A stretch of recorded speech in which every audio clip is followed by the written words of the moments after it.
अस्सलामु अलैकुम मेरे दोस्तों, आज की इस वीडियो में हम आप लोगों को बताने वाले हैं हजरत आदम अलैहिस्सलाम की वफात यानी मौत का वाकया। और हजरत आदम अलैहिस्सलाम से पहले दुनिया में क्या था? ये वो सवाल है जो हम सबके दिमाग में आता है कि कायनात में इंसानों के बसने से पहले आखिर क्या था। एक सहाबी ने हुजूर पाक सल्लल्लाहु ताला अलैहि वसल्लम से सवाल किया कि ए अल्लाह के रसूल सल्लल्लाहु ताला अलैहि वसल्लम, जमीन और आसमान को पैदा करने से पहले हमारा परवरदिगार कहाँ था? आप सल्लल्लाहु ताला अलैहि वसल्लम ने फरमाया कि तब अल्लाह के सिवा और कुछ नहीं था। फिर उसने पानी पर अपना अर्श बनाया जैसे ये उस कायनात की शुरुआत थी।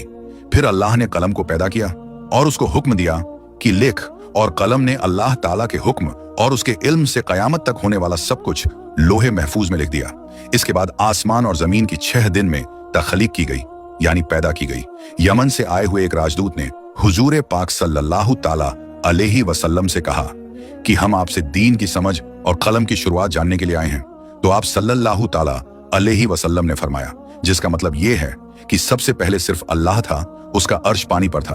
फिर उसने कलम को पैदा किया और उस कलम ने लोहे महफूज पर कयामत तक होने वाले तमाम वाकयात लिख दिए। फिर आसमान और जमीन को पैदा किया गया। उसकी जो तरतीब यानी तरीका हमें रिवायात से पता चलता है वो कुछ यूं है कि अल्लाह ताला ने हफ्ते के दिन मिट्टी यानी जमीन को पैदा किया। जब अल्लाह ने जमीन बनाई तो वो कांपने लगी। फिर अल्लाह ने इतवार को उसमें पहाड़ बनाया जमीन को सहारा देने के लिए, ऐसे जैसे इसमें कील ठोक दी गई हो। इससे जमीन ठहर गई। पीर के दिन उसमें दरख्त उगाए। मंगल के दिन तकलीफ, मुसीबतें, जरासीम यानी कीटाणु और बीमारियां बनाई। बुध के दिन नूर को पैदा फरमाया। जुमेरात को जमीन में चौपाए यानी 4 पैरों वाले जानवर बनाए और उन्हें जमीन पर फैला दिया। और फिर जुम्मे के दिन की आखिरी घड़ियों में यानी असर के बाद आदम अलैहिस्सलाम को पैदा फरमाया। जैसे अल्लाह तबारक व तआला ने इंसान की पैदाइश से पहले उसकी सुख सुविधाओं के लिए जमीन और उस पर जरूरियात की तमाम चीजें पैदा फरमा दी थी, यानी मखलूक की शुरुआत में आखिरी नंबर पर इंसान को पैदा किया गया। और नस्ल इंसानी में सबसे पहली तख्लीक हजरत आदम अलैहिस्सलाम की थी। वो तमाम इंसानों के बाप हैं। इंसानों की पैदाइश से पहले फरिश्तों और जिन्हों की तख्लीक भी हो चुकी थी। फरिश्ते अल्लाह ताला की वो मखलूक हैं जिनका असल ठिकाना आसमान है और वो जमीन वालों के लिए इस्तिगफार करते हैं। फरिश्तों को नूर से पैदा किया गया, जबकि जिन्हों की पैदाइश आग से की गई। और इंसानों की तख्लीक मिट्टी से हुई। इब्लीस जो कि शैतान था वो भी फरिश्तों में से नहीं बल्कि जिन्हों में से था और उसकी तख्लीक भी आग से की गई। कुछ रिवायात से पता चलता है कि आदम अलैहिस्सलाम से 2000 साल पहले जिन्नात पैदा किए गए और जब वो फितना फसाद में हद से आगे बढ़ गए तो अल्लाह ताला ने उनकी तरफ फरिश्तों का एक लश्कर भेजा। उनमें खूब लड़ाई झगड़े हुए और उसमें फरिश्तों ने जिन्हों को तहस नहस कर दिया और वो समंदरों के टापुओं में पनाह लेने पर मजबूर हो गए और आज तक उनके रहने की जगह यही टापू है। इब्लीस यानी शैतान जो कि जिन्नात के सरदार है, उसका एक तख्त है और वो तख्त पानी पर है। इब्लीस का असल नाम अजाजिल था और उसकी नाफरमानी के बाद उसे इब्लीस का नाम दिया गया। इब्लीस का वो तख्त हकीकत में किस जगह पर है ये हम नहीं जानते। खैर, जब अल्लाह ताला ने जमीन को इंसानों के जरिए से आबाद करना चाहा तो इंसान की तख्लीक फरमाई, क्योंकि जिन्हों में इंसानों जितनी अक्ल और समझ नहीं थी। कहा जाता है कि जिन्हों में सबसे ज्यादा इल्म रखने वाला जिन इंसानों में से एक 10 साल के बच्चे के बराबर अक्ल रखता है। अल्लाह ने इंसान की तख्लीक करके उसमें रूह फूंकी। फिर अल्लाह ने फरिश्तों से फरमाया कि मैं जमीन पर अपना नाइब बनाने वाला हूं। फरिश्तों ने अल्लाह से पूछा कि ऐसी मखलूक को क्यों पैदा करता है जो जमीन पर झगड़ा फसाद करे और खून बहाए, और हम हर वक्त तेरी तारीफ और पाकीज़गी बयान करते हैं। जिस पर अल्लाह ताला ने फरमाया कि जो कुछ मैं जानता हूं वो तुम नहीं जानते। फरिश्तों के इस सवाल के 2 मकसद थे। पहला ये कि क्या ये भी जिन्हों की तरह जमीन पर फसाद करेंगे, और दूसरा ये कि हमसे तेरी इबादत में कोई कोताही हुई है।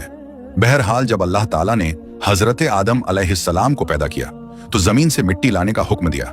फिर अल्लाह के पास उसके हुक्म के मुताबिक मिट्टी लाई गई। वो मिट्टी अल्लाह ताला ने पूरी जमीन से उठवाई थी। यही वजह है कि हजरत आदम अलैहिस्सलाम की औलाद जमीन के रंग के मुताबिक ही जाहिर हुई। कुछ लाल, कुछ सफेद, कुछ काले और कुछ उसके बीच इस मिट्टी को पानी से भिगोया गया तो ये 3 बन गई। कुरान मजीद में कुछ जगहों पर इंसान की तख्लीक के लिए तुर्राब का लफ्ज आया है, यानी कि सूखी मिट्टी, और कुछ बार 3 का लफ्ज आया है जो कि भीगी हुई या तर मिट्टी को कहते हैं। जब पानी को मिट्टी से भिगोया गया तो वो लेसदार होना शुरू हो गई। फिर अल्लाह ताला ने खुद अपने दस्ते मुबारक से उस मिट्टी से इंसान का ढांचा तैयार फरमाया। अल्लाह ताला ने इंसान की तख्लीक फरिश्तों के सुपुर्द नहीं की बल्कि इंसान को खुद एक मूर्ति की सूरत में ढाला। उसके बाद एक खास वक्त तक उसको छोड़े रखा, यहाँ तक कि वो गीली मिट्टी सूख गई और उसका रंग काला हो गया। और उसमें से बदबू आने लगी। फिर वो सूख करके खनखनाती मिट्टी बन गई और आखिर में आग पर पकी हुई मिट्टी की सूरत इख्तियार कर ली, यानी आग में पकी हुई मिट्टी जैसी बन गई, जिसे कुरान पाक में फखार कहा गया है। इस मिट्टी के लिए और भी कुछ अल्फाज कुरान मजीद में मिलते हैं, जैसे हुमायून यानी काली मिट्टी, मसनून यानी बदबूदार मिट्टी, सलसाल यानी खनखना कर बोलने वाली मिट्टी। तख्लीक आदम अल्लाह का एक करिश्मा है। इंसानों को एक बेहतरीन शक्ल अता की गई। उस वक्त इंसान का कद बहुत लंबा था और उनके बाद आने वाले लोगों के कद घटते चले गए। इंसानों में सबसे लंबा कद हजरत आदम अलैहिस्सलाम का था। एक रिवायत में हजरत आदम अलैहिस्सलाम का कद 60 हाथ बयान किया गया है।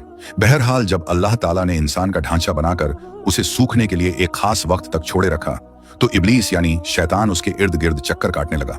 वो इस ढांचे को बजाकर देखते तो उसमें से ऐसी आवाज आती जैसे खाली मिट्टी के मटके से आती है, और उसने देखा कि ये ढांचा पेट वाला है, तो वो समझ गया कि ये मखलूक अपने आप पर काबू नहीं रख पाएगी।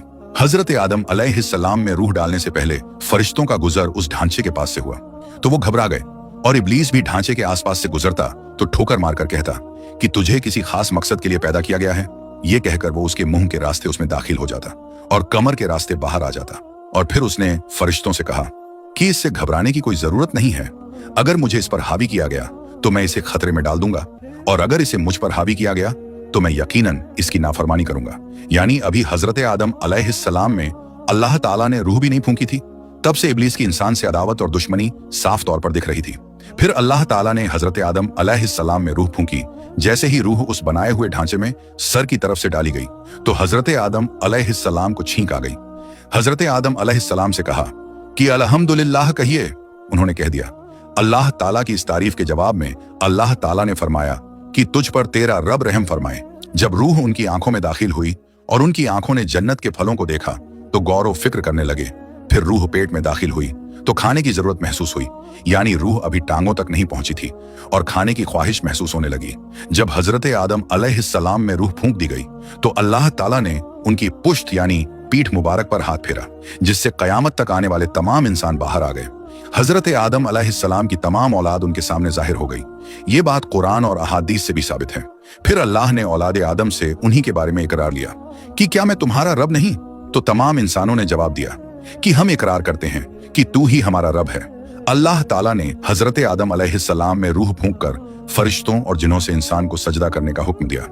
इब्लीस के अलावा सब ने हजरत आदम अलैहिस्सलाम को सजदा किया। अल्लाह ताला ने इब्लीस से पूछा कि तुझे किस चीज ने सजदे से रोक दिया? तो उसने जवाब दिया कि तूने मुझे आग से पैदा किया है और इसे मिट्टी से, जबकि मैं इससे बेहतर हूं। अल्लाह ताला ने उसकी घमंड पर उसे सजा देते हुए फरमाया, इस जन्नत से उतर जा, तुझे कोई हक नहीं कि तू जन्नत में रहकर तकब्बुर करे। इब्लीस ने जवाब में कहा, मुझे कयामत तक मोहलत दे दे, यानी कि इतनी लंबी उम्र दे कि कयामत तक मुझे मौत ना आए, जबकि तमाम इंसानों को दोबारा जिंदा किया जाएगा। अल्लाह ताला ने फरमाया कि तुझे एक फिक्स टाइम तक मोहलत दे दी गई।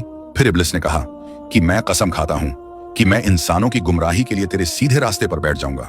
फिर मैं उनके आगे से, पीछे से, दाएं से और बाएं से उनके पास आऊंगा, और तू उन्हें शुक्रगुजार हरगिज नहीं पाएगा, सिवाय उनके जो तेरे सच्चे बंदे होंगे, और वो मेरे बहकावे में नहीं आएंगे। अल्लाह ने उसे जलीलो ख्वार करके वहां से निकाल दिया और फरमाया कि उनमें से जो शख्स भी तेरा हुक्म मानेगा, मैं ऐसे तमाम लोगों से जहन्नुम को भर दूंगा और मेरे बंदों पर तेरा कोई अधिकार नहीं होगा। इस तरह यह साफ हुआ कि सबसे पहला गुनाह तकब्बुर था। इसलिए उलमा इकराम के मुताबिक तमाम गुनाहों की जड़ तकब्बुर यानी घमंड है। अल्लाह ने हजरत आदम अलैहिस्सलाम को जाहिल नहीं बल्कि इल्म वाला पैदा किया था। जब अल्लाह ने हजरत आदम अलैहिस्सलाम में पूरी रूह डाल दी तो वो अपने पैरों पर खड़े हो गए। तो अल्लाह ने उन्हें हुक्म दिया कि जाओ फरिश्तों की जमात को अस्सलामु अलैकुम कहो। हजरत आदम अलैहिस्सलाम के सलाम के जवाब में उन्होंने वालेकुम अस्सलाम वरहमतुल्लाह कहा। अल्लाह ताला ने फरमाया कि ये तेरा और तेरी औलाद का आपस में एक दूसरे को तोहफा और हदिया है। अल्लाह ताला ने हजरत आदम अलैहिस्सलाम को शुरू ही में सभी नाम सिखा दिए। वो अल्लाह ताला के हुक्म से आसमान और जमीन की हर चीज का नाम और उनका इस्तेमाल जानते थे। अल्लाह ताला ने इन तमाम चीजों का नाम जब फरिश्तों से पूछा तो वो इन चीजों के नाम नहीं जानते थे। फिर हजरत आदम अलैहिस्सलाम ने इन तमाम चीजों के नाम बताए। तब अल्लाह ताला ने फरिश्तों से फरमाया कि क्या मैंने तुम्हें नहीं कहा था कि मैं वो जानता हूं